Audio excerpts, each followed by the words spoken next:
The life of Madame Blavatsky is rather too well known to require an elaborate discussion at this time.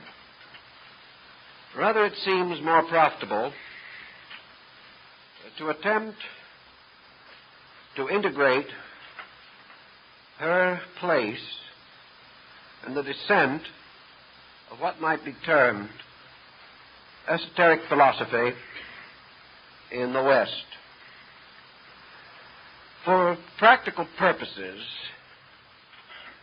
Orientalism as a philosophical factor in the thinking of Western man first came into focus in the closing years of the 18th century. Prior to that time, East and West were so far apart, and Western religious dogmatism was so intense that there was little, if any, cultural interchange. Thus, for a very long time, nearly 2,000 years, Western culture attempted to maintain a complete isolation, refusing to admit its indebtedness to great Asiatic systems which were old before Western civilization was born.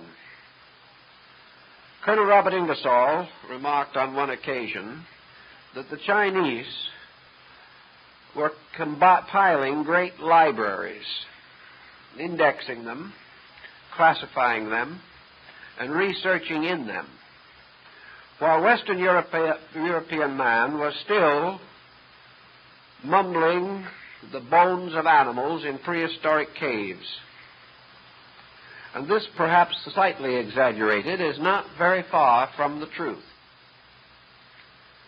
In the early years of the 19th century, there was a decided break in Western orthodoxy. The rather conservative and inadequate literalism of Protestant Christianity was being assailed by a need within man himself. He was not getting the spiritual nutrition that he required for a well-integrated religious life. So we find that as early as Ralph Waldo Emerson, efforts were made to enlarge and enrich the schools of Western tradition. The universities were still more or less closed to all liberal religious thinking. If today they are inclined to be brittly agnostic, at that time they were adamantly orthodox.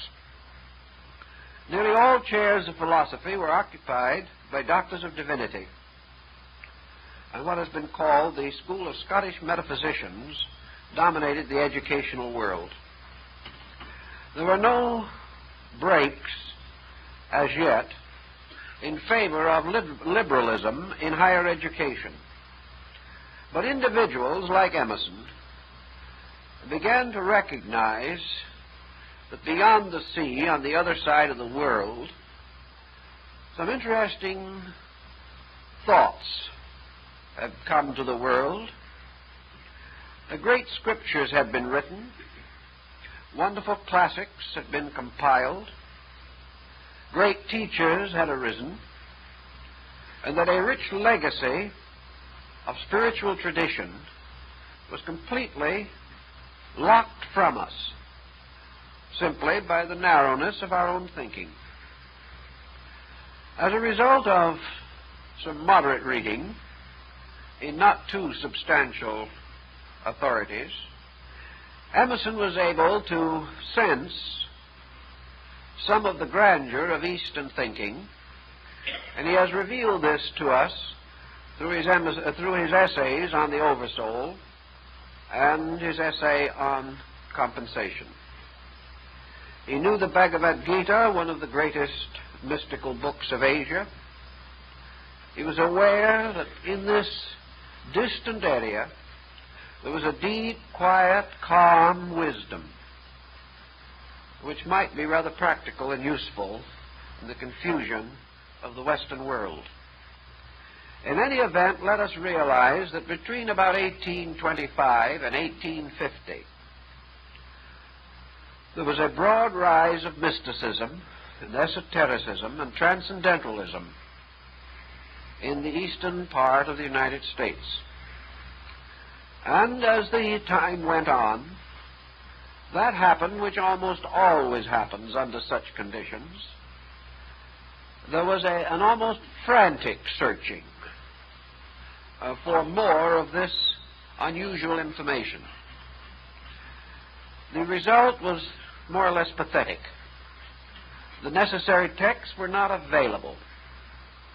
There were practically no translations from Eastern languages, and very few Western scholars who had any knowledge of Asiatic tongues. There was no break in this wall between East and West, and only an occasional fragment drifted into our Western comprehension. It was as a result of the unrest, the stimulation of the unknown, the sudden sensing of value out of reach, that the groundwork was laid for the rise of a strong Asiatic study group in Western civilization. And at the critical moment when this appeared to be most valuable and most greatly desired, Madame Blavatsky and Colonel Olcott founded in New York in 1875 the Theosophical Society. This society was composed of many interesting and brilliant persons. While it surrounded largely the personality and the immediate personal achievements of Madame Blavatsky, it cannot be said that she was entirely alone in her activity. Through the inspiration which she provided, a number of Western, European, and American scholars went to India. Gradually, Indian religious writings were translated into English, much of the translation being done by Hindu students and scholars who associated themselves with the society in India.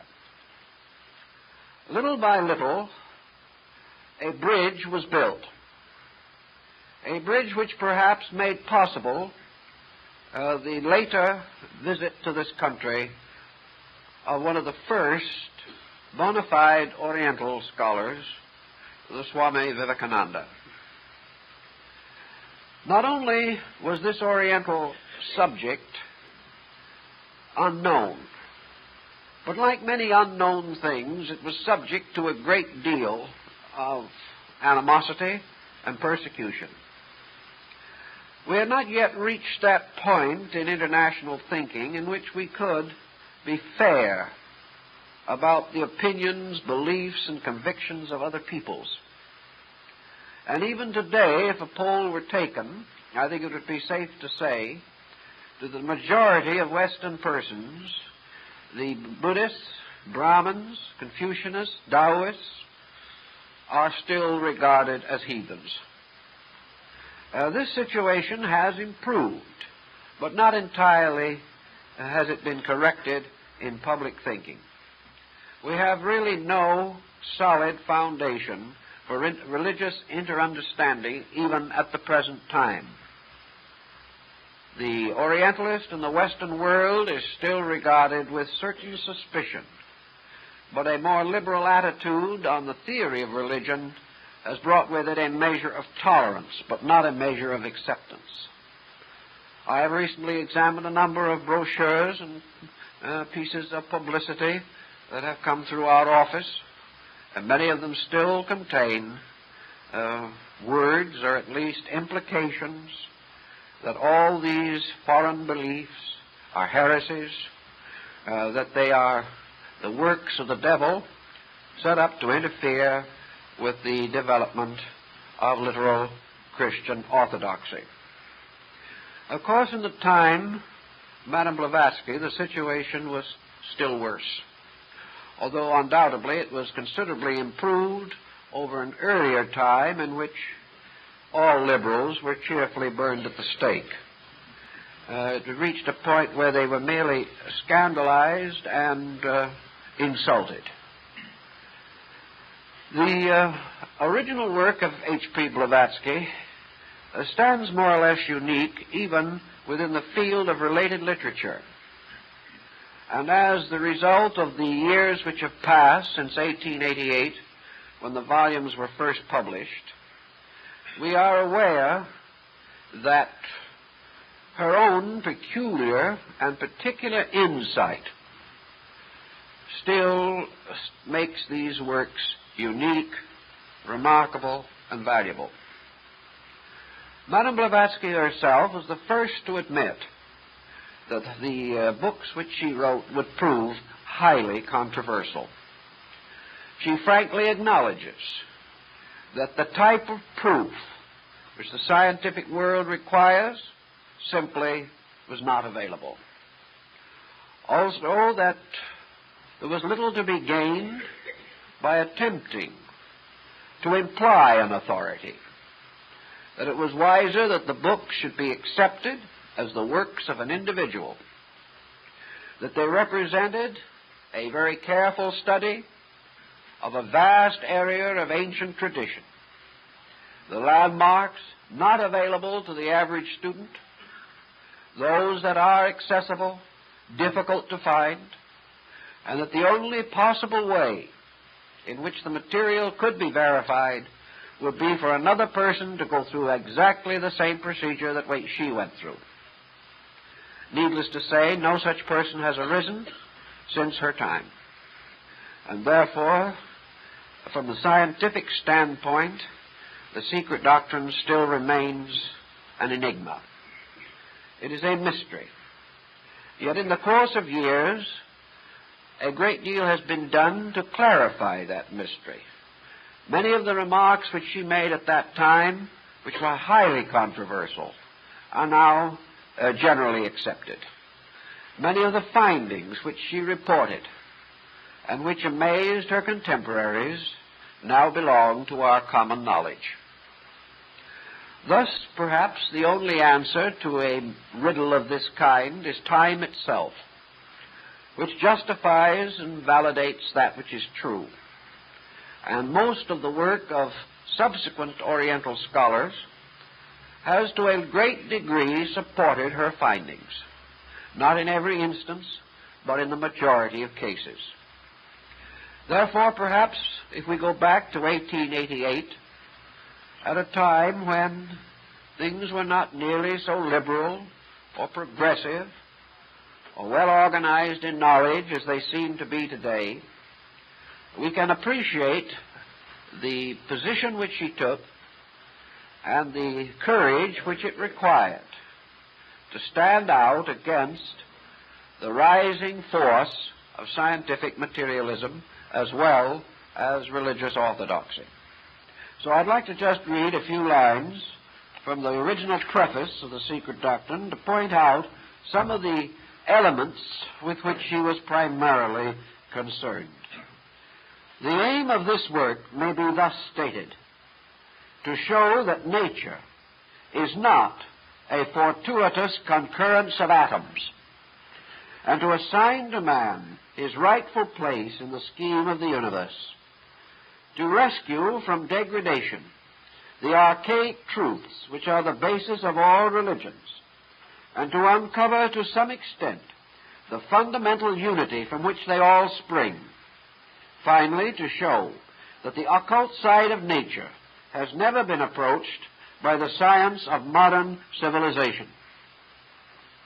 This, I think, summarizes in the main her springboard or her point of view. This brings us, of course, to the next important step.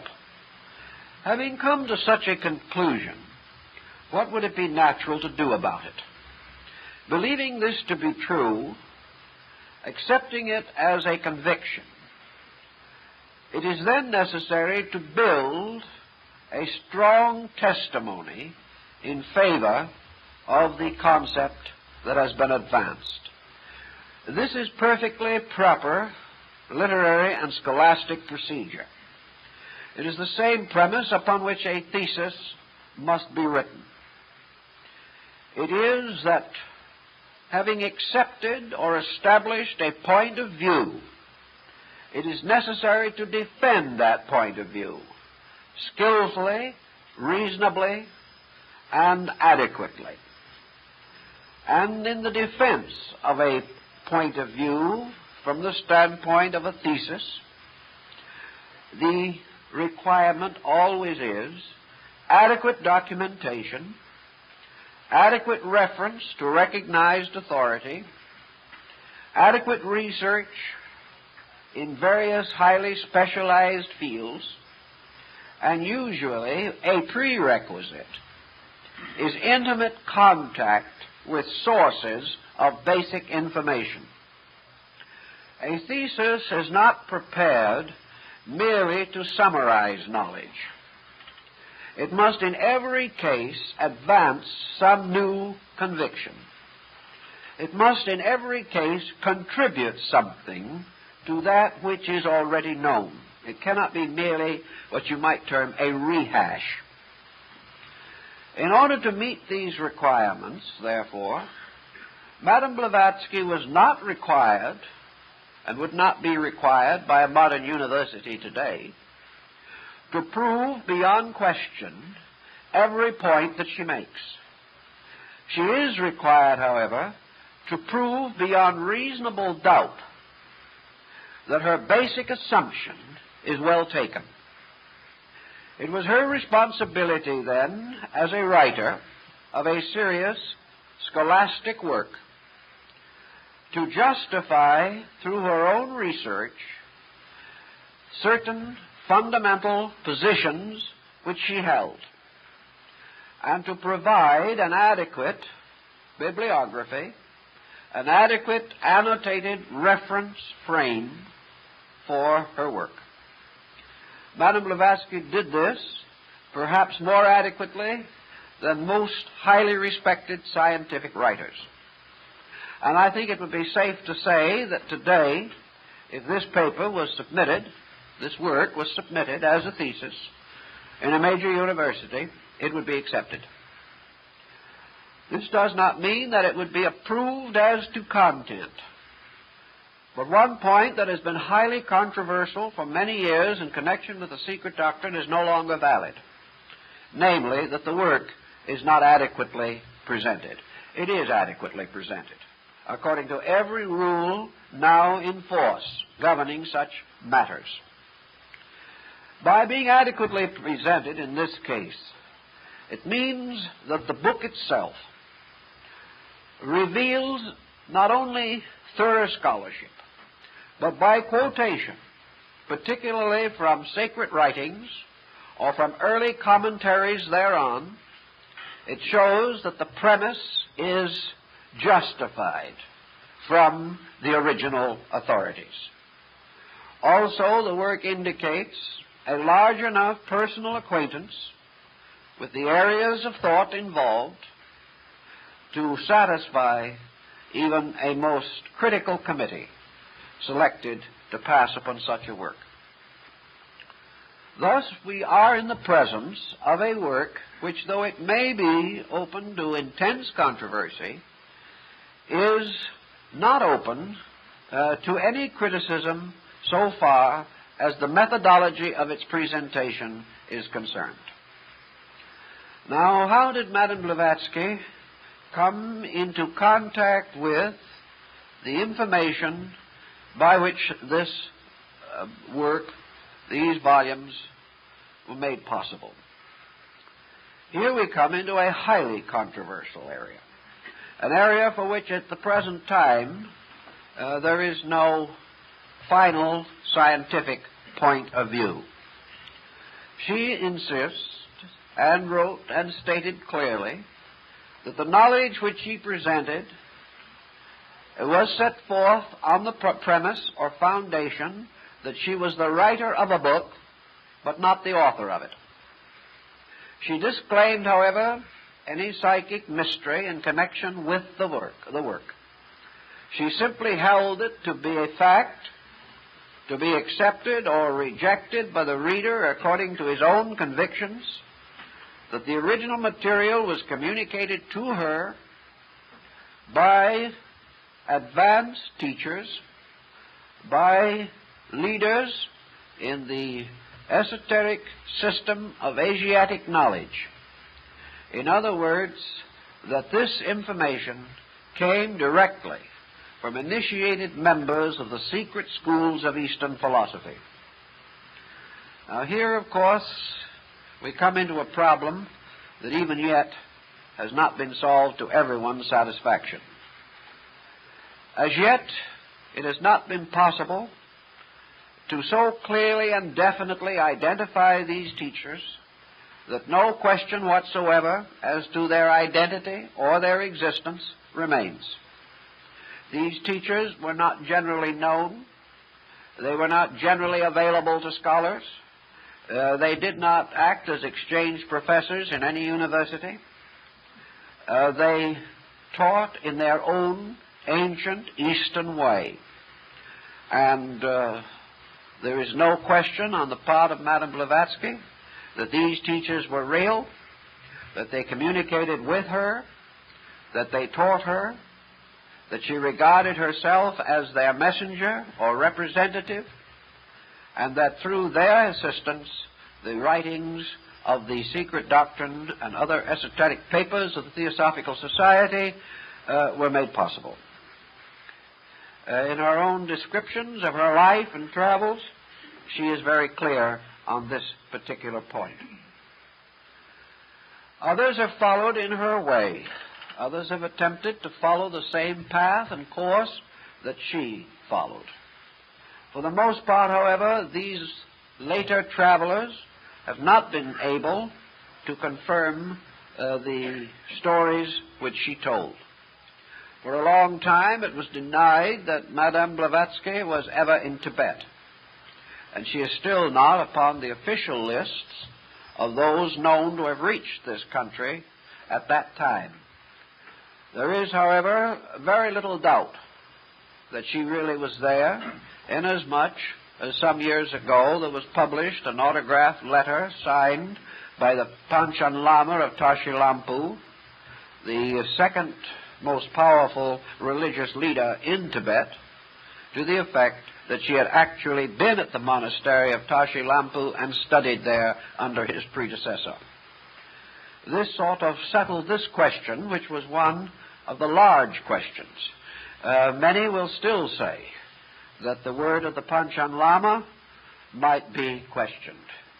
But if we go on questioning in this way, we can practically write off practically all unusual knowledge. We have to admit that something is reasonable or probable, and that persons of valid character and recognized integrity have to be accepted if no other evidence is available. Wherever it has been possible to check Madame Blavatsky's various travels, excursions, where her various articles in Russian and other publications have been investigated, the facts have usually been demonstrated to be correct as she listed them. Although she lived in a time of rather genteel femininity, Madame Blavatsky was by no means simply a titled Russian lady. She was one of those unusual persons who defy convention and tradition. She did not sit in some pleasant villa in the Riviera and write. She had an intensely interesting, dangerous, tempestuous, and eventful life. She did almost everything that genteel ladies did not do in the 19th century. At that time, if a lady rode horseback, she rode side saddle with a very voluminous riding habit. When Madame Blavatsky wished to ride, she rode Western American style and made no apology for it. In traveling through the country on a train, there is an occasion in which it is reported that most of the passengers during the trip, on one excuse or another, walked through the coach where she was sitting, as they had never before seen a well-dressed European lady rolling cigarettes with one hand and sitting with her feet up on the seat in front. Now, of course, such things as this were a scandal. They offended all of the people who, as Madame Blavatsky herself points out, never did anything in this world except be offended by somebody. She offended people who had never a thought in their minds, but who objected to any breach in the traditional code of ladylike procedure. She was shipwrecked in the Mediterranean and arrived in Alexandria with nothing in the form of a wardrobe except the entirely water-soaked garments she was wearing. She engaged in numerous enterprises in order to provide the needs of her life because she was never a person of wealth. Her interests were widely diversified. She was a musician of quality and at one time supported herself as a concert pianist. On another occasion, she manufactured artificial flowers. She did all kinds of strange things. Wherever you followed her course, you followed an eccentric and erratic career. She crossed the United States in a Calistoga wagon. At one time, presumably, the wagon was attacked by Indians, but nothing serious resulted.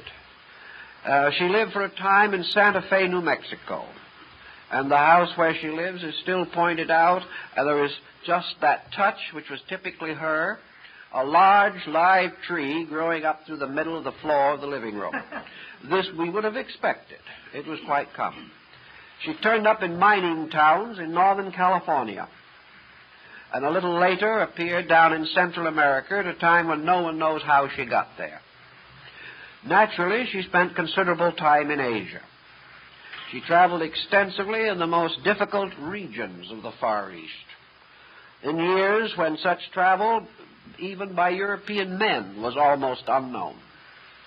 Everywhere she went, she proved a highly trained and skillful observer, contributing heavily to her own support through journalism, and by constantly maintaining or preserving the integrity of Eastern peoples against the general assailing of the West.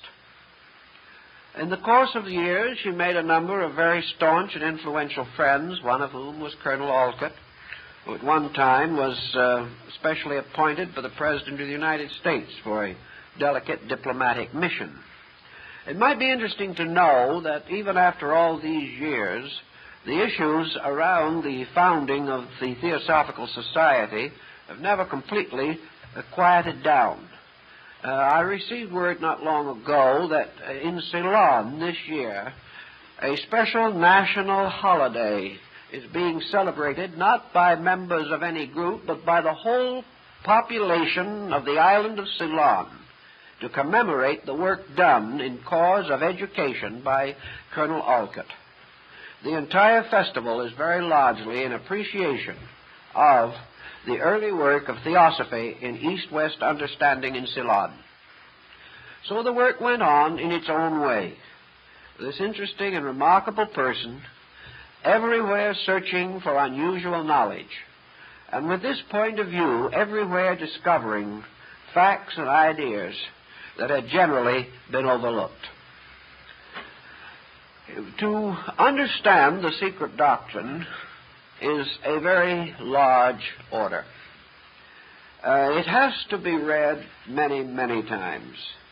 It also has to be studied very carefully, and certain barriers of terminology have to be one by one overcome by familiarity with early languages. I think we can say, however, that it is built upon a certain ancient concept, a concept which does show through most of the primitive writings of the religious peoples of antiquity, particularly of the Mesopotamian area and the Far East. Her premise is that there was a basic doctrine concerning the creation of the universe, the establishment of the divine powers, the formation of worlds, and finally the generation of man. That these ancient records were more valid than the scientific knowledge which was possessed in her time, and of which most of our scientific knowledge is merely an extension. In other words, there is an exoteric doctrine that has arisen from the observation of the externals of things, and there is an esoteric doctrine which has been perpetuated through the contemplation of the eternal and internal forces operating in the universe. We are beginning to take cognizance of this. We are beginning to realize that somewhere in the background of man's consciousness experience there was a general archetypal pattern. Man has within himself certain instinctive knowledge which he cannot always clearly express, a knowledge which perhaps is not even available to him for the most part, but a simple subjective realization of value, and that somewhere in the root of his own consciousness is a mathematical formula, the formula which explains his own existence. That what we might term the search for knowledge is finally man searching for the key to unlock his own internal record of eternal fact. That at various times individuals have to some measure or degree unlocked this inner storehouse cannot be denied. That great systems of thought were established in ancient times that were valid is beginning to appear more reasonable to us. And Madame Blavatsky's position was a very simple one, that what we call essential knowledge has always been known, has always existed, and always will. That this essential knowledge, by its very nature, however, is not acceptable to any individual or group of individuals whose philosophy of life is built essentially upon materialism. That it is not man's inability to know that is his stumbling block. It is man's unwillingness to unlearn that which is not true, but which he has come to accept over long periods of time. A hasty acceptance of opinions or attitudes that are not substantial. A willing allegiance to a pattern of knowledge which is not factual. These attitudes lock the individual toward the larger universe of the infinite probabilities of things. Man, therefore, has darkened his own insight by insisting that he already knows, consciously, things which he does not know. He insists that knowledge is to be derived from the common experience of other persons like himself, and that if enough persons who do not know agree upon something, this something then becomes a known fact. In other words, we are confronted with the problem of how much ignorance do we have to stack up in order to achieve a mountain of truth. That this knowledge has actually been held as an esoteric secret is intimated in the secret doctrine, but a point also gradually unfolds if we are observant and thoughtful, namely that what we term esoteric is not really a term for something that is unknowable or can be only known by a few. The term more generally means simply a continuing knowledge of reality which is rejected. that it is esoteric not because it cannot be known, but because we refuse to recognize it. Therefore, it remains a profound secret. Many things which we once held to be esoteric are now common knowledge, because we have gradually revised our attitude toward that which we thought we knew. Nearly every scientific discovery that we make, even now, is more than a simple extension of some previous idea. It is nearly always a statement that conflicts with a previous idea. We grow when we outgrow a mistake. And the land and world of knowledge is an area in which we are forever advancing by correcting previous beliefs, accepting the fact that these beliefs were inadequate or unreasonable, but that we did not know this.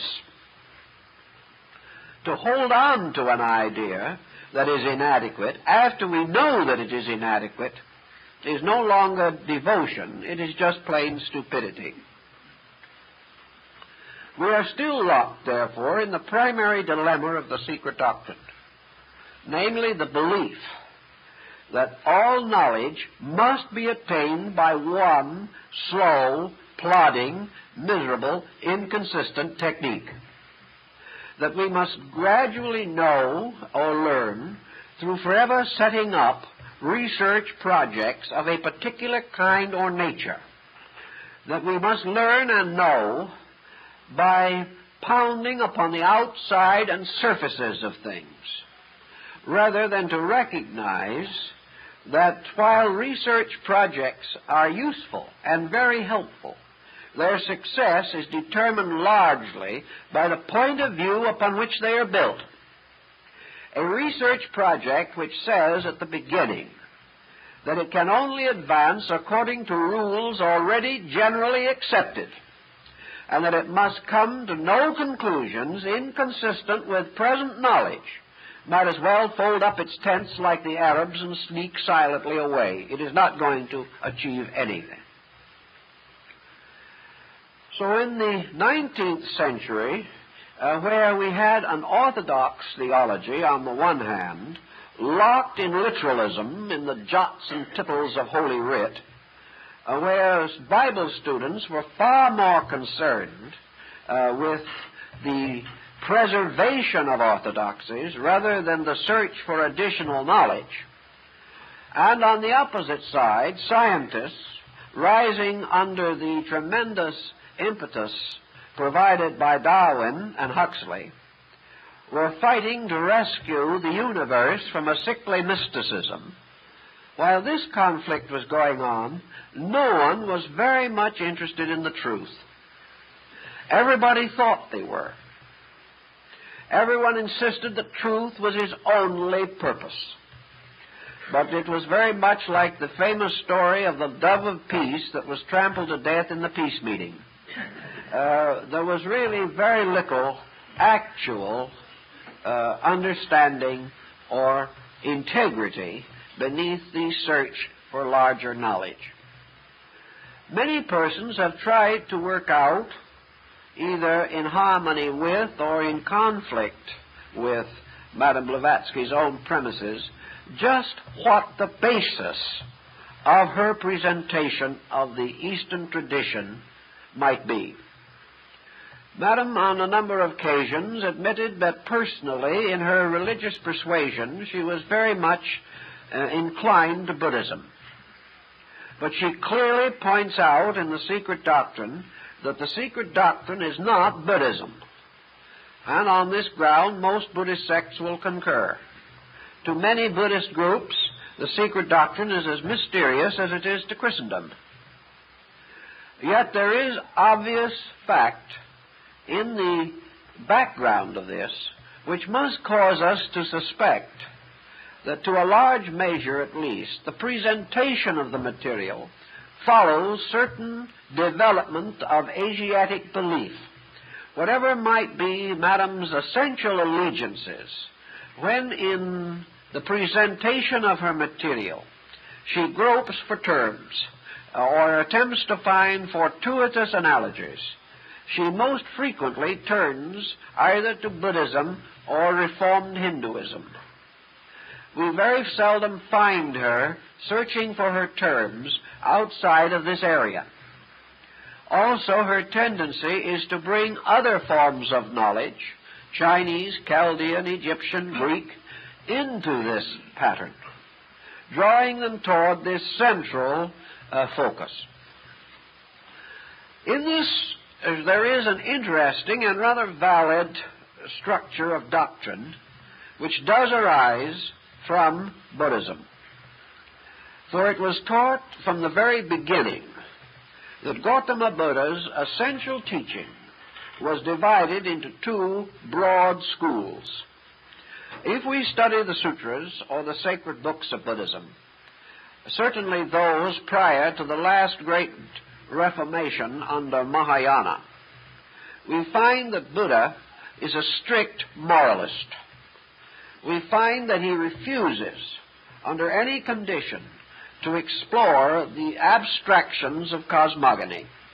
He refuses to discuss the natures of deities, or the origins of worlds, or the developments of species, or types, or kinds, or races.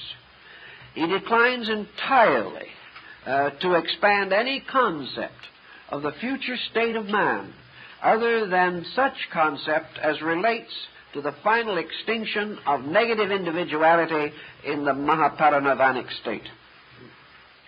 Thus, Buddha becomes a kind of philosophic, idealistic, ethical materialist. He is concerned primarily only with the problem of man, and with man only in the aspect of human suffering, its cause and cure. Buddha took the public attitude that his only problem, and the only problem that the world had to face, and face head-on with every bit of courage that was available, the problem was how man could civilize himself, how the human being could rise from the ignorance, selfishness, and fear which dominated his life and establish a firm inward life upon adequate value. This was Buddha's principal concern. Yet from the very beginning of his philosophy, which was also in turn merely a reformed Hinduism, from the very beginning it was evident that a second school rose in the contemplation of Buddhist philosophy. We find in the Bible the same implication in the New Testament, where Jesus is said to have taught the multitude in parables, but to his disciples he taught certain other things. These certain other things have always been assumed to be the mysteries of his faith, the esoteric part of the Christian religion. And it is this part that the Gnosis claimed to have possessed, and which is now being given some further consideration as a result of the discovery of the Gnostic library at Chenaboskin, Egypt. But in Buddhism, it was assumed, affirmed, maintained, that Buddha taught his disciples, or his arhats, these certain other things, that to those whom he regarded as ready, he gave a knowledge of universals, that he also gave a knowledge of the great forces and processes of creation, by means of which worlds are brought out of chaos, and the great systems of evolutionary procedure that have been preserved to theosophists through the secret doctrine in their famous concepts of rounds and races. That this esoteric doctrine in Buddhism did exist, there seems every reason to affirm. For the Buddhist arhats were initiated in the Saptapana cave, or the mysterious room or cavern of 7 rooms, which was believed to be a symbol of the human heart.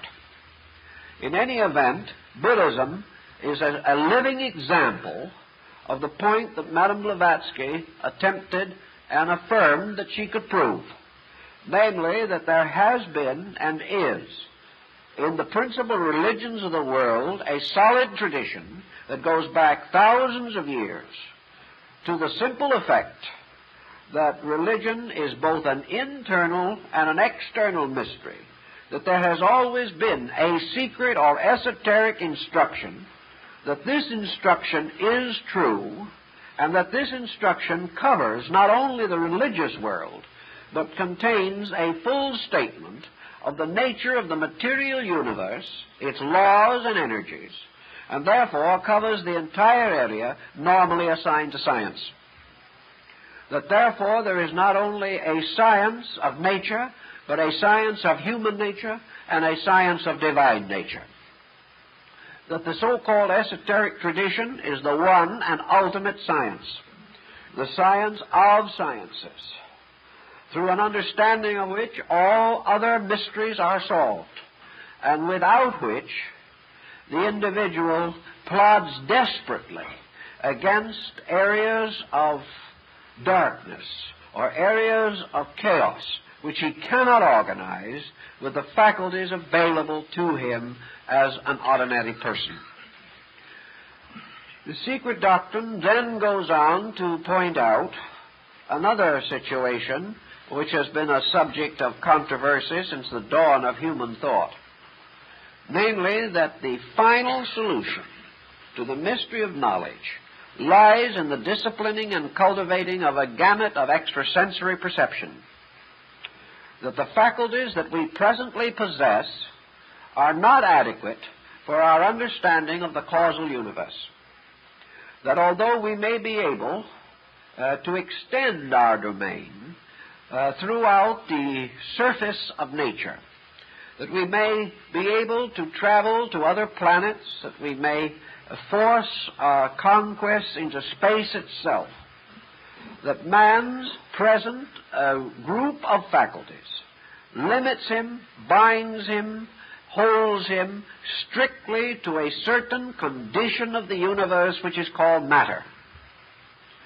That beyond matter and such energies as display themselves in matter, or are rather obviously revealed through matter, outside of this, man cannot cope with the universe.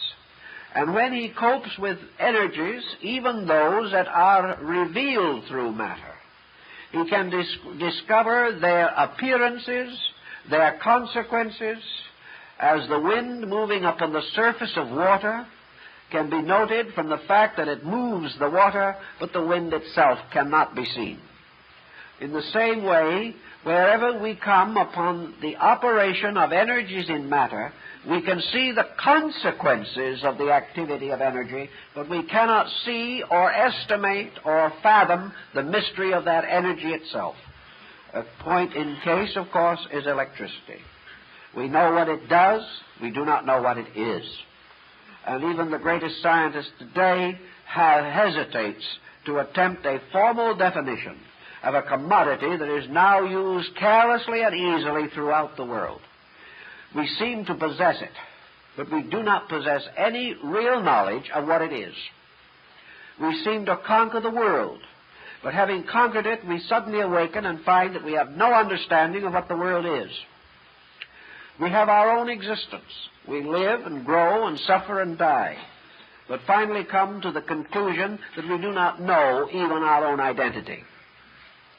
Thus, there has to be some other form of knowledge, some other way of solving this mystery, or the mystery remains unsolvable.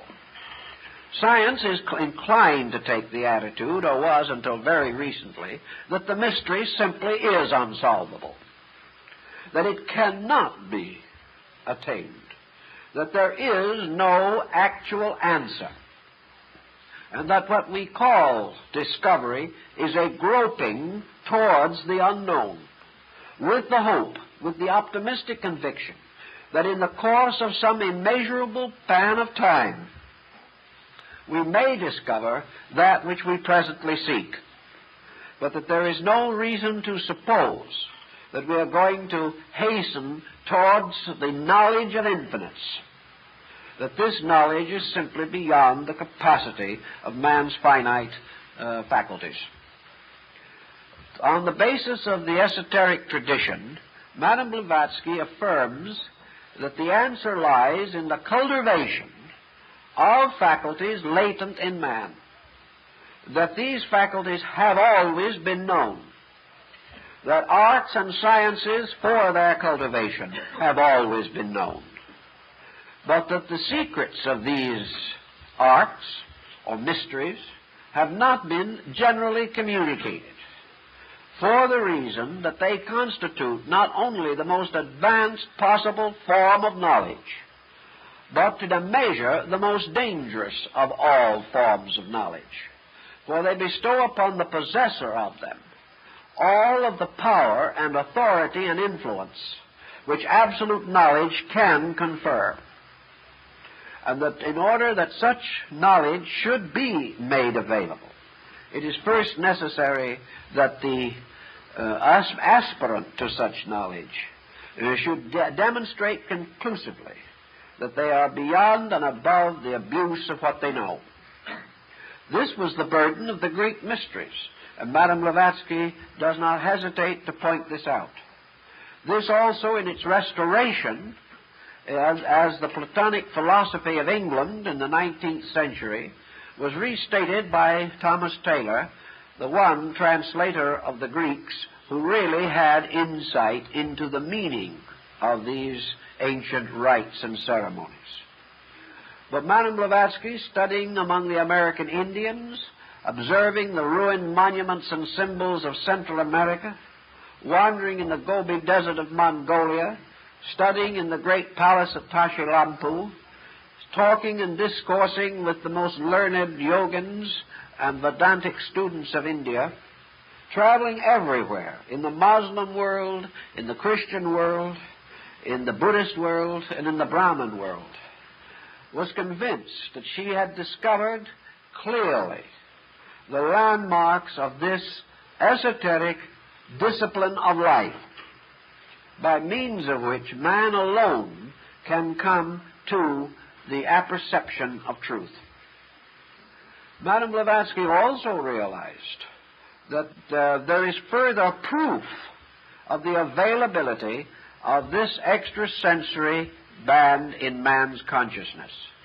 And this proof lies essentially in the sphere of classical mysticism. There has always been a few persons who have possessed the power to demonstrate these extrasensory faculties to a degree. There has been always somebody carrying on research or experimentation in this area.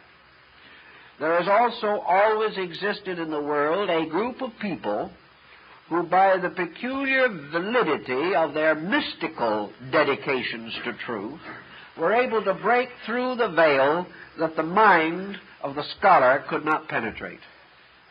And the scriptures of the world, including our own and the old Jewish scriptures, all indicate the existence of prophets, of wise ones, of learned and good persons who communed with God, or who went forth into the wilderness and fasted and prayed and received revelation. That therefore we do have a fairly substantial body of evidence indicating that man, by a certain kind of life, by a certain devotion or dedication, by conduct rather than by concept, is able to attain an intimate perception of spiritual mysteries. Not that he shall attain them fully or completely, but that he does penetrate far enough to prove that there are powers within himself which can break through the boundaries set up by a materialistic way of life, and that he can gradually come to know and to experience conditions of consciousness, states of being, areas of activity that are closed to the objective physical sensory perceptions. Madame Blavatsky was convinced that this burden of concept is also set forth in the original teachings of Buddhism. She is likely also to find it just as quickly in the Brahmanic religious mysteries. And she quotes and cross-quotes time and time again to show the principles involved and the validity of the position which she holds, and is able to show very clearly that in every important religion of the world, both of civilized and uncivilized peoples, the same essential belief has been held, and that long before man knew what theology was, he realized that the essence of religion was the unfolding of faculties within himself by which knowledge alone could be attained, and that all knowledge must finally be brought to fruition by the release of conscious powers or faculties within the person. That we cannot find the answer by loading the mind with objective phenomena. That we can advance sciences, certainly, but these sciences advance on levels. They do not lead us to the next superior thing. They lead us only like the will-o'-the-wisp into some infinite, diverse area of speculation. They cannot bring us back again to the core of being. In the early centuries, immediately prior, or perhaps at about the time of the Christian era, there was a great resurgence of mysticism in Asia.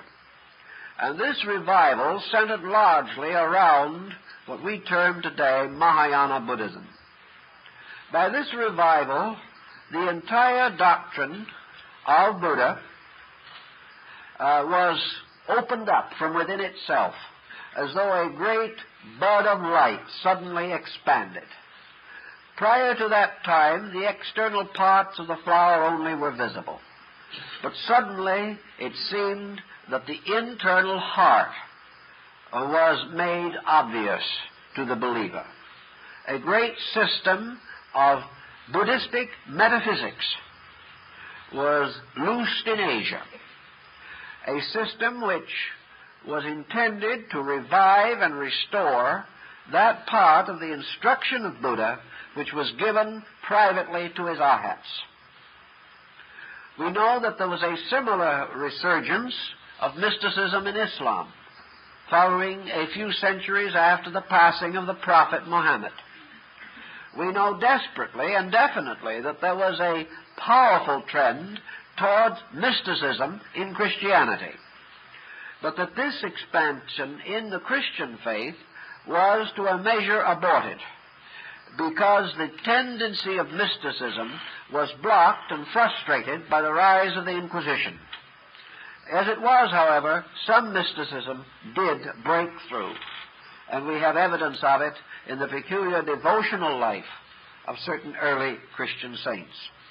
We also know that this mysticism broke through Judaism, particularly about the beginning of the Christian era, when the rise of Kabbalistic speculation began. And the Orthodox Jewish law was suddenly unfolded from within itself by a radiance such as that cast by the Book of the Splendors, the Sefer HaZohar.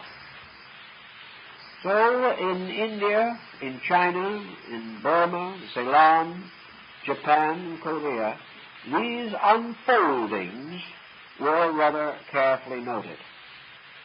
This unfolding also had some certain historical locational factors. Tibet was long associated with a strongly esoteric Buddhism. It seemed as though this remote area, almost out of contact with the rest of the world, and living very largely in a highly contemplative state, a state perhaps even exhilarated by the high altitudes and by the nature of the land in which these people lived.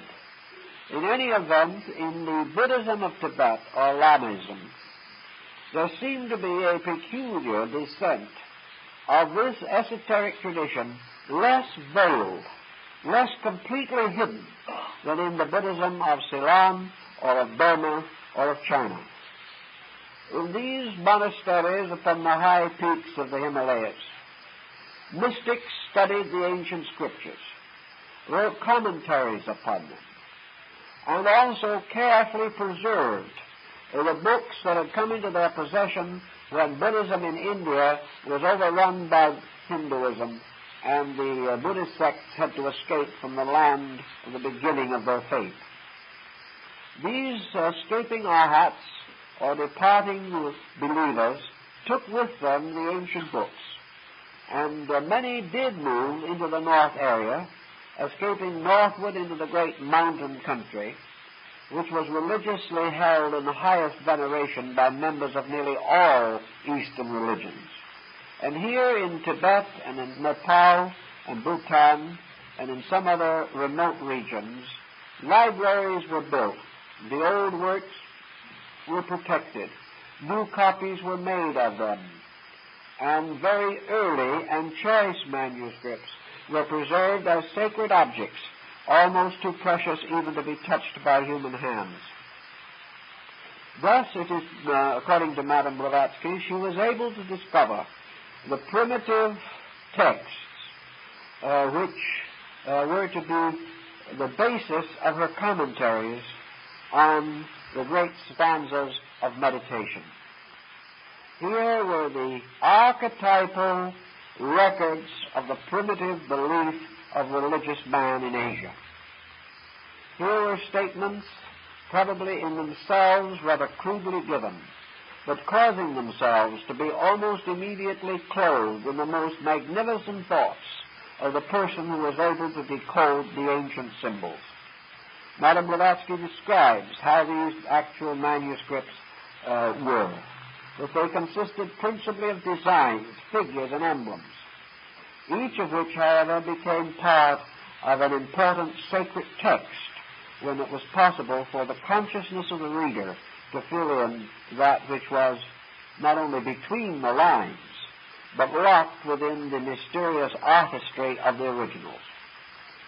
This type of writing, this type of symbolism, was part of Asia's way of doing things.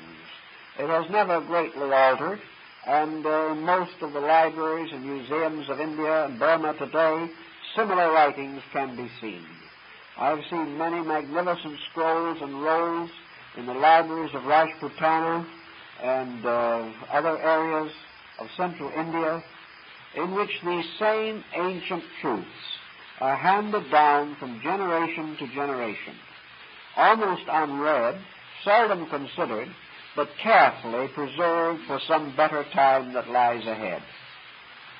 This whole pattern makes sense in India. It doesn't make much sense to us. It would have made more sense to the Greeks and Latins. But after we began to fragment knowledge, after we began to break it up into schools and systems, and after the rise of humanism, which caused us to turn with infinite fascination to the physical phenomena of existence, these old, musty, forgotten records just didn't mean anything. We were so certain that the little that we knew was enough. We were so tremendously concerned with a small discovery that we forgot that the great mysteries of life flowed on unsolved. We were so proud of what little we did know that we forgot to be humble in the presence of the infinite expanse of the knowable, which we had not even touched. Now, in India and in through this whole area, there was for a long time a mysterious school of the Palachakra, the school that is supposed to have been revealed by Narayana in the Iron Tower. This school also mingled its streams with another very ancient Eastern transcendentalism called Tantra. And out of the minglings of these different systems came a magic that little by little degraded into a sorcery. But the great mysteries of the Palachakra, or the Wheel of Time, were in themselves valid. And out of these mysteries came most of the secrets of yoga, most of the ancient magical arts for the unfoldment of the locked potentials of human consciousness. From this system in Asia probably also came most of the disciplines and religious doctrines that finally reached the Mediterranean and Greek areas to cause the rise of mysticism in North Africa, the Hermeticists and the Gnostics. At the present time, objectively and exoterically, the Tantra is probably best represented in one of the powerful Buddhist sects of Japan. That sect is the Shingon, or the Shingon-shu. This is called today by the same name as that which was given many years ago to the book by Mr. Sinnett, a theosophist who studied with Madame Blavatsky. He published a book called Esoteric Buddhism. When you were asked in the Orient today, particularly in Japan or China, what is esoteric Buddhism, they will point to the equivalent of what in Japan is the Shingon-shu, or the mysterious sect that was founded by the great Japanese transcendentalist Kobo-daishu. This was the school of the miracles, and this was also the school which developed the great mandala systems, the systems of the meditation manuals, the systems of the esoteric powers of sounds, of colors, of letters, and of forms.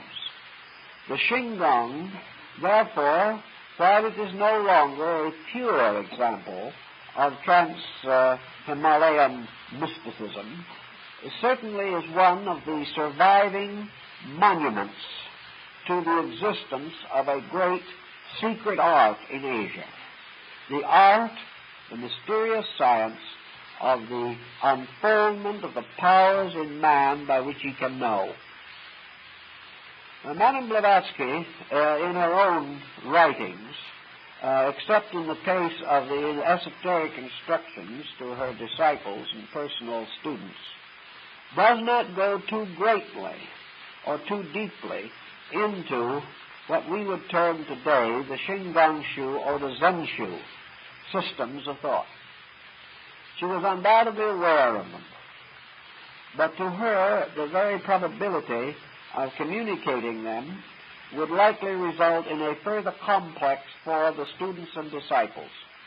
She realized that on the one hand, these sects had already passed through certain deterioration in Asia, such as had marked the descent and gradual decline of Taoism, and that furthermore they represented concepts and attitudes utterly beyond the comprehension of the average Western person of the 19th century.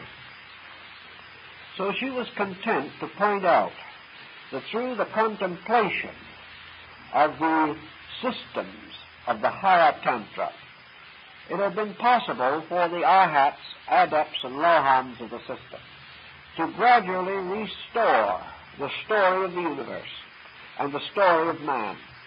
That this knowledge essentially came not from ordinary books, not from ordinary communication with other persons, but through inward meditation, through the gradual strengthening of the resources of the person to the inner contemplation of the mysteries of universal procedure.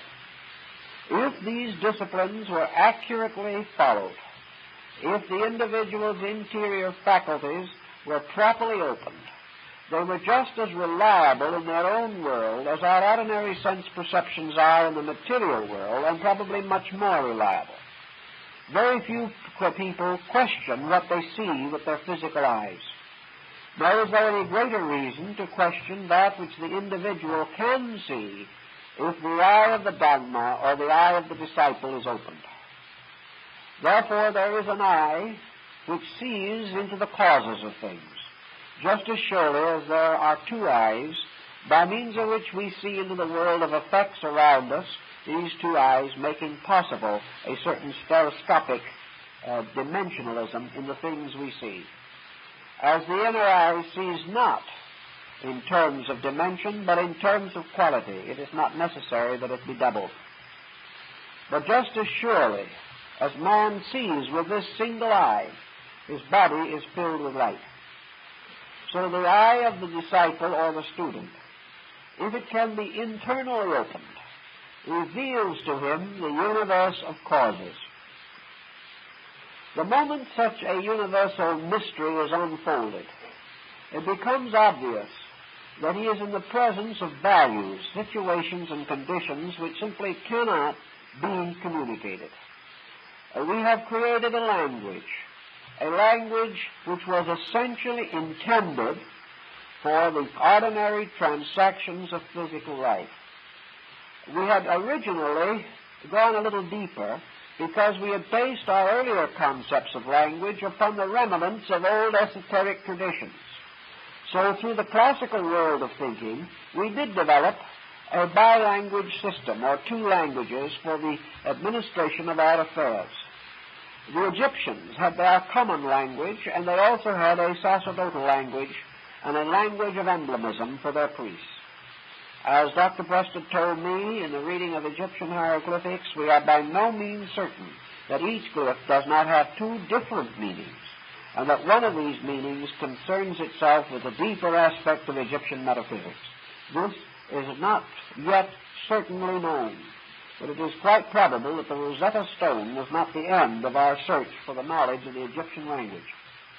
We also know that through the medieval period, we used what might be called the common language of various countries, but scholars use Latin as a language set apart from barter and exchange for the contemplation of abstraction.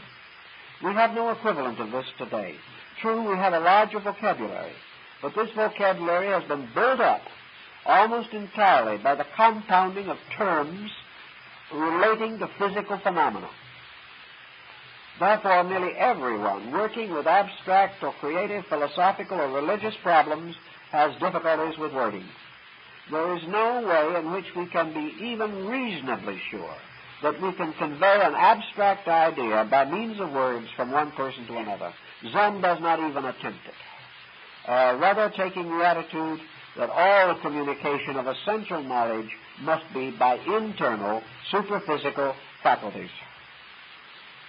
The same thing is true in every case of esotericism, where gradually a knowledge of universal mystery unfolded. It was necessary to build by degrees a vocabulary to interpret it. The moment a mystery was placed in the common words of any people, or placed in any readable or comprehensible language, it ceased to be esoteric. It then became part of the common body of knowledge, for it was esoteric only as long as it was unwritten, as long as it was communicated only to those having attained a certain esoteric standing themselves. So the secret doctrine, as H.P. Blavatsky unfolds the book, cannot actually be regarded as an esoteric book. She points this out very definitely. It ceases to have esoteric status the moment it is printed. But it does contain, and I think research will justify this beyond any question of doubt, a great deal of material that had been borderline esoteric material for a long time. A material that was not entirely locked within the ancient schools, or which had gradually, over a period of time, been legitimately released. For these schools, at various times in their development, finding that humanity, by its own evolutionary process, had made certain natural attainments, released levels of this knowledge, releasing mostly such levels as had immediate utility for those evolving forms of life that required them. But the shepherd guardians, or the shepherd kings of ancient times, guarded their flocks. The shepherd priests, with their symbolic symbol or symbolic emblem, the shepherd's crook or crozier, definitely communicated to the sheep that which was necessary. And so by degrees, a great deal of knowledge that had once been locked within the university colleges and mystery temples of Egypt, Greece, and the Near East came to be more generally known. It is this gradual revelation that gave us, for instance, mathematics. gave us astronomy, gave us music, gave us by degrees the secrets of ancient medicine and law, made possible a variety of achievements for men. The great moral and spiritual codes of the world were originally part of the mystery tradition. But as man reached a point where he needed them, they were revealed to him by the anointed and initiated teachers, saviors, sages, prophets, and seers of his race.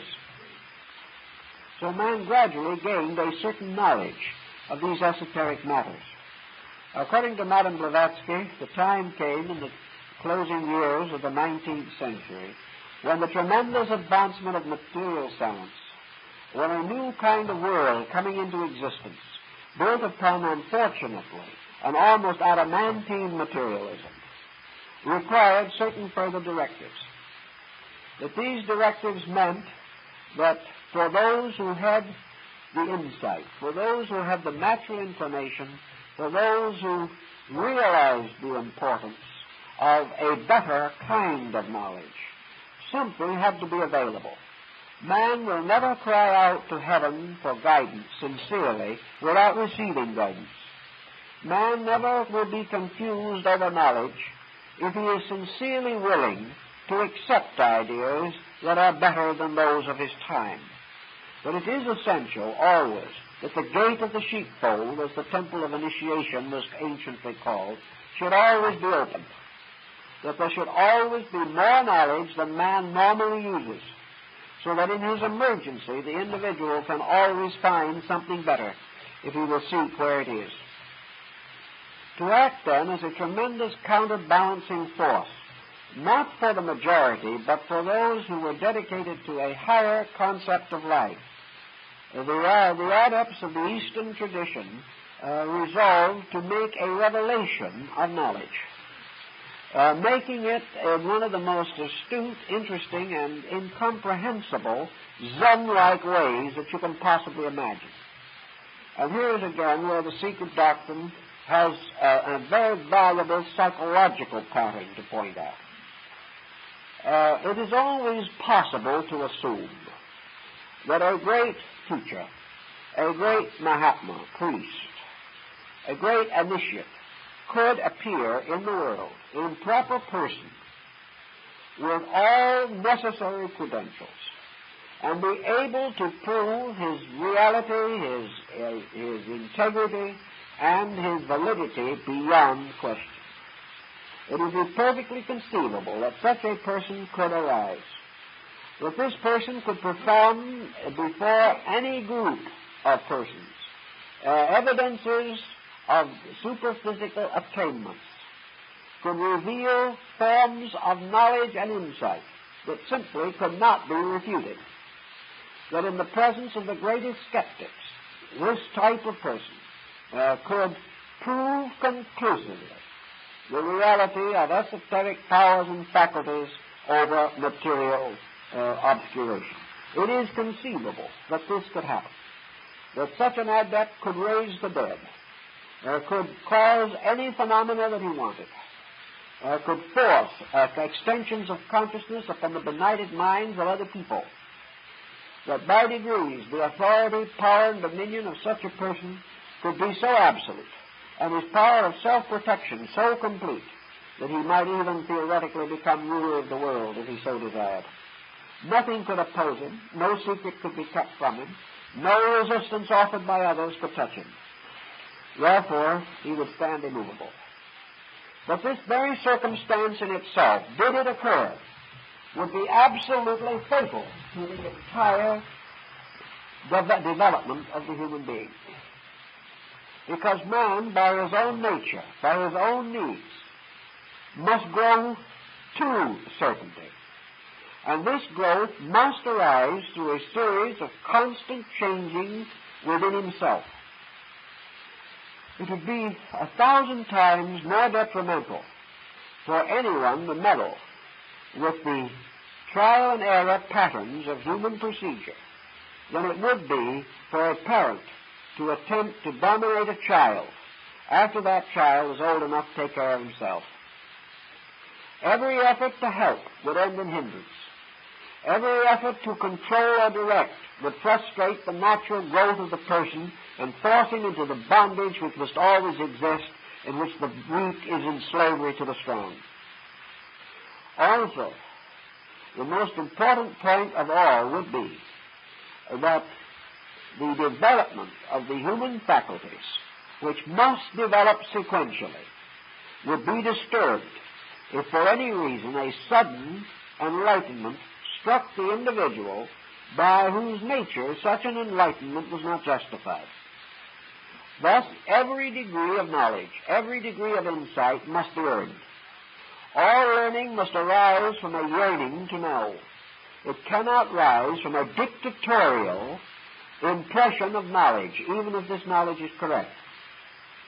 The experience of discovery is essential to the conscious growth of every creature. If this experience is taken away from him by dogmatic or dictatorial means, the individual is cheated out of his own inevitable need. Thus, it would be no part of the esoteric school to attempt to save man from himself, or to force a state of grace upon a creature whose own conduct did not justify it, or whose own incentives did not voluntarily lead him to it. So there could be no such a dogmatic dispensation set up. It was by no means time for the 10th avatar to appear surrounded by glory, because even if this resulted in immediate world peace, the purpose of evolution would be frustrated. Because the purpose of evolution is that it shall end in peace, but that this peace shall arise from the unfolding consciousness of the individual and not from dictatorial legislations by arbitrary powers. So in the presentation of the material in the secret doctrine, there could be no essential emphasis upon authority. The book was released to the world through the work of a person as thorough as any other person, as subject to curious moods and eccentricities, as controversial, and in some ways as inconsistent as anybody else. It was a work which could be rejected with enthusiasm by any individual who wanted to pick it apart. It was a work which could be utterly meaningless to the person who did not want to understand it. It also could be utterly meaningless to an individual who was not interested enough to find out what it meant. It brought no salvation or enlightenment to anyone on a platter. It gave no assurance of anything. It was simply set up as a point of inquiry. It stood there to intrigue those who were already willing and inclined to be intrigued. It could also lead the scholar to a further examination of things that he already wanted to know, or it could cause him to declare that it was the greatest monument of superstition in modern times and cast it into the wastebasket. This was exactly what was intended. It could not be dogmatic. It was not a revelation and was never meant to be a revelation. It was, however, another availability, something that the individual might turn to, might find intriguing, and might for him summarize the long course of knowledge which he had already followed, and give him certain incentives to investigate further into the unconditioned worlds that lay ahead. Actually, the structure of the secret doctrine is divided into two essential parts, of which the first is properly termed cosmological. It has to do with the cosmogenesis, or the formation of the universe out of its own roots. In this concept is set forth practically all that is available in the wisdom of both East and West. We find here the concepts and speculations of the Greek astronomers and cosmologists. We find everything from Hesiod to Ptolemy. We find the contemplations of Plato and the extraordinary investigations of Pythagoras. We find a careful estimation of the weights and merits of Aristotle, Euclid, and all the other group. We also are given an insight into the points where these documents have been, in the course of time, either misinterpreted or intentionally distorted. We are helped to understand how the translations of these ancient writings have been heavily influenced by indoctrination, or by special beliefs, or by antagonisms, so that we cannot trust the modern prejudiced translator as being in all cases a valid witness for the subject with which he is presumably concerned. We also find the cosmogonies of the Vedas. We find the ancient doctrines of the Avestas, the teachings of the Chinese and the Buddhists relating to the origin of the universe.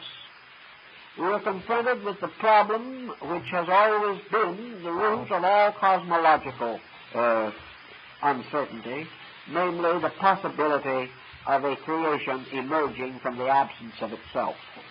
How did the beginning begin? How was that which was not to engender that which was? Can we ever assume that there was a state in which nothing existed? All of these speculations are finally brought together under the concept of the Tibetan tantric system. And the great laws of cycles, the great processes of the days and nights of Brahma, the emergence of the universe as the great breath, the setting up of the great geometric patterns in space by which worlds were generated, all of these processes are discussed and described, not originally, inasmuch as there is really no indication that this represented an original system devised by the writer. It is simply a magnificent gathering together of threads, of strands, of fragments, until a common form is established, into which the systems of the Greeks, the Hindus, the Chinese can all be fitted into a master concept, a concept which includes them all, leaves out nothing, and requires no essential compromise of basic ideas. Out of this entire concept comes this tremendous pattern of the living universe, of a universe extending far beyond anything that we can conceive, a universe of systems upon systems, all of them essentially great units of consciousness, and that from the basic consciousness of each of these units, vast systems of creation emerge. These systems always within the consciousness which created them. And within all these patterns, the infinite divergence of individuality within unity. Much of this pattern is based upon the great Sephirothic tree of the Kabbalah. It is also the great tree of the Vedic mysteries. And we have the same concept arising in Mahayana Buddhism, in the scriptures which have to deal with the establishment of the Buddhas in all of the great directions of space. The whole theory is defined and developed in the concept of a world compendium of cosmological doctrine. And of course, the important point that arises from it is that all of the different systems will fit into this one pattern. That therefore there is much evidence that there was originally one system. That this one system was divided not in meaning but in term, or gradually fragmented through interpretation and the gradual descent of ideas through orders of persons not capable of fully understanding them, until difference arises as a human error, not as an inconsistency in essential principles. Out of this tremendous cosmogony of things emerges esoteric anthropology, the emergence of man, his development in nature, the great question that science is still ponderating and will probably ponder for some time, namely the relationship between the person and his body. That the Darwinian theory or the Mendelian law might apply to the body of man, no one seriously questions. But whether this pattern is applicable to the consciousness of man is another and far more serious doubt. In the esoteric tradition, therefore, man emerges as a principle to be embodied. He represents a universal fragment or flame from infinite life, containing within himself the infinite potential of the absolute unfoldment of the total universe within himself. He is therefore seminal, as the oracles of Zoroaster called it. He is a seed from which all creation can ultimately be born. This seed, enveloped in matter, sowed in the dark earth of substance, is finally limited in body. The great story of anthropology is therefore the involution of man, which is the descent of consciousness into form, and the gradual obscuration of consciousness by form. Finally, evolution, or the gradual restoration of consciousness from form. Evolution being essentially at this time a twofold procedure. Here a procedure based upon the long, unfolding path of future growth, by which over a vast period of time man will gradually collect the fragments of his own consciousness within his own personality, unite them, bring them into harmony, and gradually create an abstract vehicle or Vaham for the expression of that consciousness rather than the concrete mind that he now uses. The second way, according to the esoteric tradition, is that the individual shall achieve evolution or the release of consciousness from matter by the disciplines of the esoteric schools. These esoteric disciplines constituting the meditative and contemplative disciplines of the Kala Chakra, or the great school of the turning of the wheel of time. The turning of the wheel, in this case, simply represents the reverse motion, or the reversal of that motion, by means of which man has been drawn into a state of materiality. As he is drawn into matter by a certain motion, as Plato says, he is, by the reversal of this motion, able to extricate himself from matter.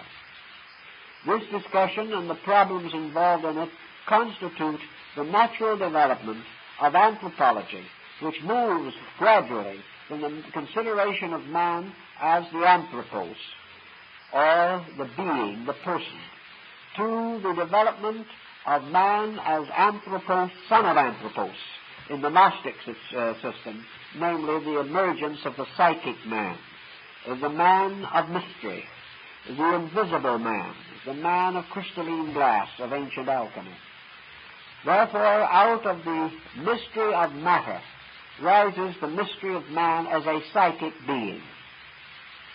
By psychic, in this case, we do not mean psychic in the sense of possessing psychic powers, but rather as the psychological psyche, the soul man.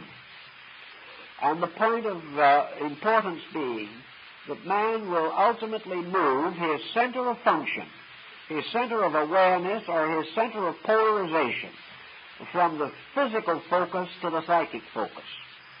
When he does this, he will find that he is living in a new world. He will find that gradually the old world will fade away, as the ancient forces perished in the void, according to the Zohar. Man, therefore, does not dissolve a world, but the world seems to dissolve itself. The individual does not depart, apparently, into some other place. He stays and the world leaves him. Actually, however, the entire release of the psychic entity is a conscious living achievement of that which for most persons is possible only in the transition of death. Therefore, the prophets of old are said to have been taken to God without death, because actually and esoterically, the ritual of initiation and the ritual of the death ceremonies were regarded as equally symbolic of the same psychic procedure in man. Thus, the release of man from body is a resurrection, a birth anew into a psychic existence, an existence in which soul power dominates all other considerations. The achievement of this is possible, according to the Kala Chakra, only to the Arhat, or the adept. only to the initiate of the mysteries. And this way of initiation is not open to the inquirer. There is no way in which, at this time, these teachers can be reached or communicated with by those other than the ones they themselves choose. The problem of choice, therefore, rests with a force or faculty beyond us. And the individual can only rely upon the development of his own integrity as a means of gradually coming in contact with these processes. The reason for this, again, is perfectly obvious. That under the present existing materialism, while our psychic code is what it is, while our moral levels are what they are, while our sense of ethics remains in its comparatively undeveloped state, any possibility of the extension of our faculties or the increase of knowledge would only further hazard the survival of our species. There could be no possible way to prevent the abuse of force unless the force was guarded in its own way by the only guardian that can protect force, and that is the absolute integrity of the individual. Therefore, until the person is above misuse, he will never be able to secure the power which he can misuse. What he might commonly regard today as the accidental attainment of a transcendent or transcendental power merely means that perhaps from one of many possible causes there may be flashes of insight, or there may be temporary contacts with transcendental factors. But these are not dangerous for the most part unless they are violently misunderstood. They are not dangerous because the individual cannot control them. Even though he has the experience, he cannot repeat it. Even though he sees something, he cannot systematize what he has seen, nor can he interpret it correctly. Therefore, if there is a physiological or psychological experience, the individual is still protected. He is protected by the fact that the experience may reveal to him some meaning, some value greatly to be desired, some hope of future growth greatly to be longed for. But it does not provide him in any instance with the machinery by means of which he can control it. This machinery belongs only to the deepest aspects of the various Tantra or of the Kalachakra school. It belongs to disciplines and ways of life which have to be lived. And the individual who is not able to live them cannot endanger himself except by delusion. He can imagine things that are not so and greatly injure his own life. That is why so much of this material and all of the actual keys to it, even in Asia today, where there are schools working with it, are held in secret. Because the proof of man's inability to handle knowledge has come merely in this physical world. What we have done in the field of electronics is obvious evidence that we cannot be entrusted with the thunderbolts of Zeus. We cannot be entrusted with powers over energies 1,000,000 times more splendid than any atomic fission or electronic process we know today. We cannot be trusted. But nature also knows that when we get toward the world of causation, behind which lies the secret doctrine, this bridge between the objective and the subjective in our own consciousness is guarded. It is guarded by a mutable natural law that we can do absolutely nothing about. And if we would cross this bridge, we must be like the Egyptian entering the wonderful fabled lands of Amentet. We must have the right word to the keeper of the gate. We must be able to answer the right questions, and we must answer them correctly. We must have received that degree of knowledge which enables us to make this transition. Otherwise, we could not be trusted very far or very long. But nature is not locking man away from something that he deserves, for the simple reason that the whole process of nature is accomplishing this end. Every living thing, according to the esoteric school, is equally moving toward salvation. There are no lost souls There is no individual who deserves better than he gets. There is no person who is all ready for knowledge and no one has noticed it. The fact of the matter is, all these processes occur within the individual. And it is only through himself that he can enter the magic world of the esoteric tradition. Now, there is much more that can be said about the subject, but that's about all we can do in the time we have, and I think that is perhaps the great lesson that is left within the story of the secret doctrine. And thank you very kindly, and we'll see you again one of these days.